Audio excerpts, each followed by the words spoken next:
watched a movie last night called Wolfman, but not the one from the 30s. This is 2025. 2 words, Wolfman.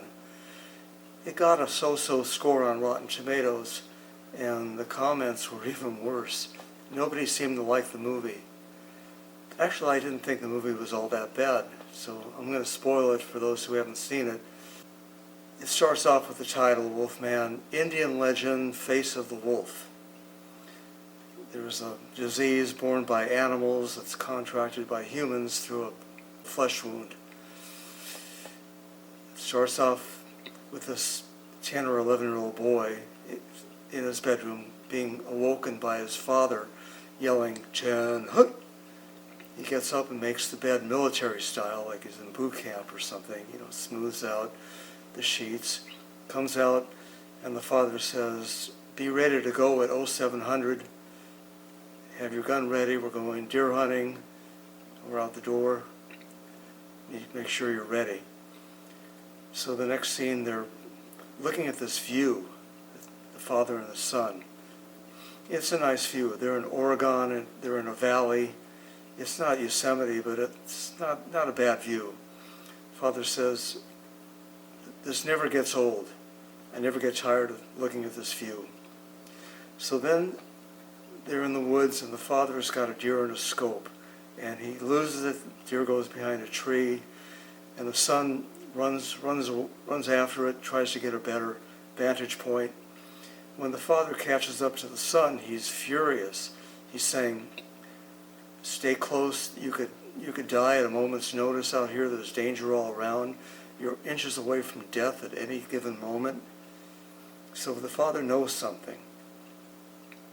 Then the father sees something moving again, and he tells the kid, get up into the blind. So he climbs up the ladder, into the blind. The father follows him up there, and he's waiting. He hears something getting closer. He's waiting for something to come up the ladder, and he's got the gun pointed up. He doesn't see anything, so he looks down through the scope, and he sees this figure walking on 2 legs, and he knows that it's the Wolfman, face of the wolf. So later they're back at the cabin. The cabin's lit by an old generator providing power to the house. Father's on a CB radio trying to get some response. Finally he says, I saw it. I had him in my scope, so I know it's real. And that's all you see of that. Then, 30 years later, the son now, he's a dad, he's got a daughter, and he's walking along with the daughter. They're both carrying stuffed animals, and I guess they'd been to a fair.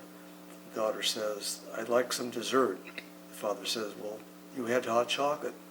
And the daughter says, well, I don't think that's dessert. Then the daughter gets up on these traffic barricades, and she's off the sidewalk, and she's walking on the top of these barricades. And then her father, her dad, starts to yell at her, got to stay close, you're putting yourself in danger, my job is to protect you, and don't ever do that again.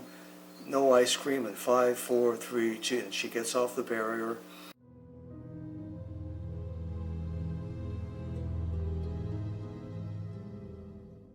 There's a game that they play where he touches her forehead. Okay, read my mind, or she touches his forehead.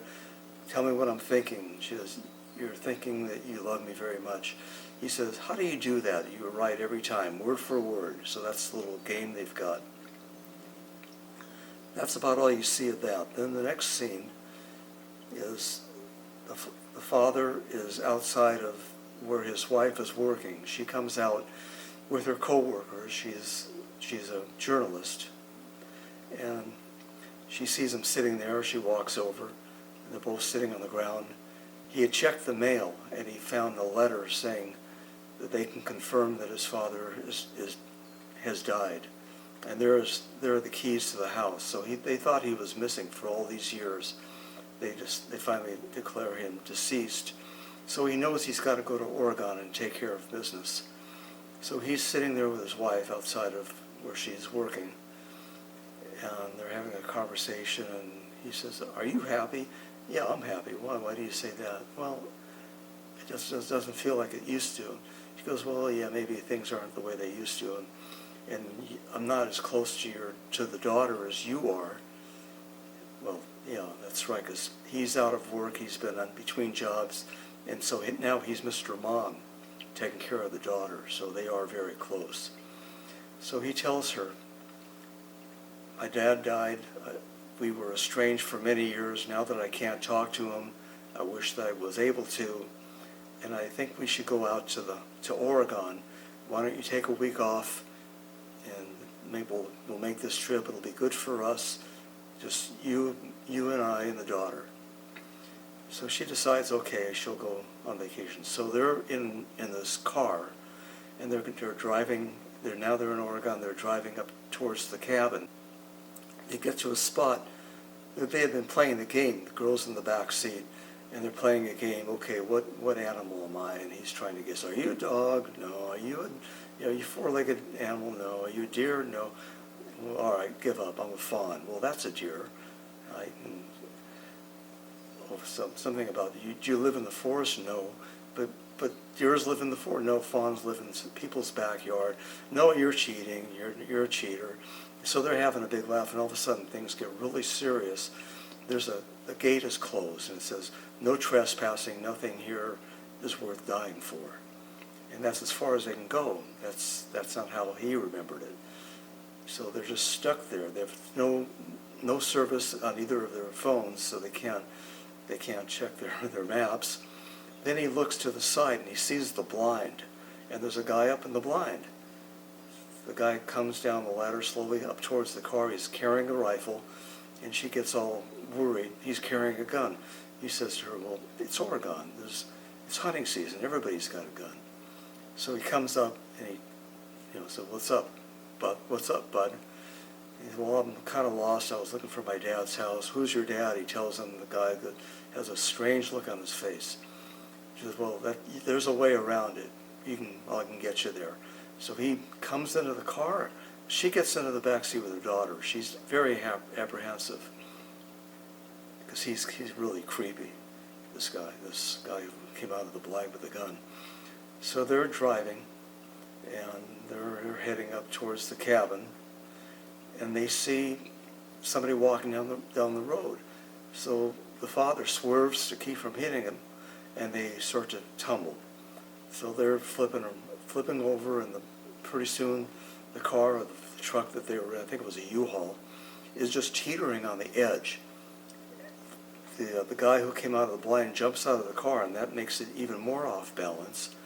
So the father is telling his wife, try to get up on top of the car, and she does, and she pulls the daughter up there with her. So they're at the top of the car. He's trying to get out. All of a sudden, somebody punches through the window, claws the father in the arm. So now he's got an injury. So the next scene, they're back at the cabin. They finally found the cabin. They get the old generator working again, so they've got lights. But the father's very worried, very, very worried now. So he tries to barricade that front door. He even puts a bookcase down and nails it to the ground. While he's in there, he starts to hear things, and he smells things. He's hearing like some big animal walking across the floor.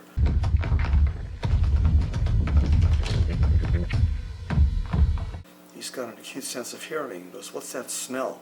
And he smells his father's old beef jerky. He takes a bite of it, and pretty soon his teeth are falling out. Then he's losing his hair, so he's changing. He's becoming a wolf.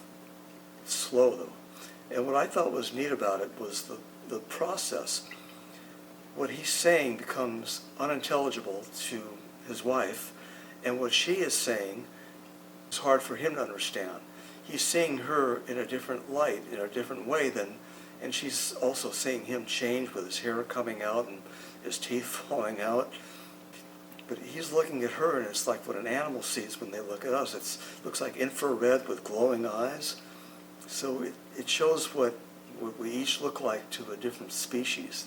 That was kind of interesting to me. I hadn't seen that before.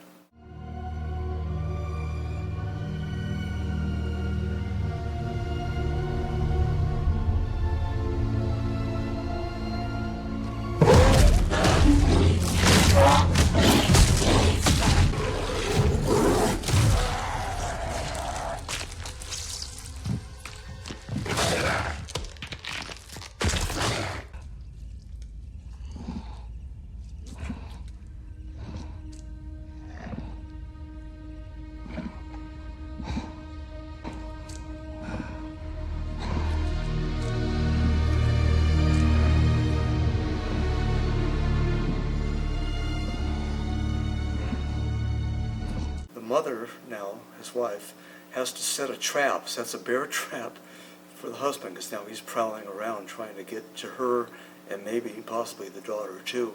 So he gets caught in the bear trap, and like wild animals do when they're caught in the bear trap, they chew off their own foot to escape. So that's what the husband does now. He chews off his foot, and now he's hobbling around. Now the wife and the daughter are outside the cabin, and they go back to that spot where the U-Haul flipped around, and she finds the rifle on the ground. So she's up in the blind. Now her husband, the wolf man, starts to get closer, comes up the blind, and the daughter is now reading his mind again, and she's telling her mother, he just wants all this to end. So she's holding the rifle. He wants this to be over. When he comes up and he starts to attack,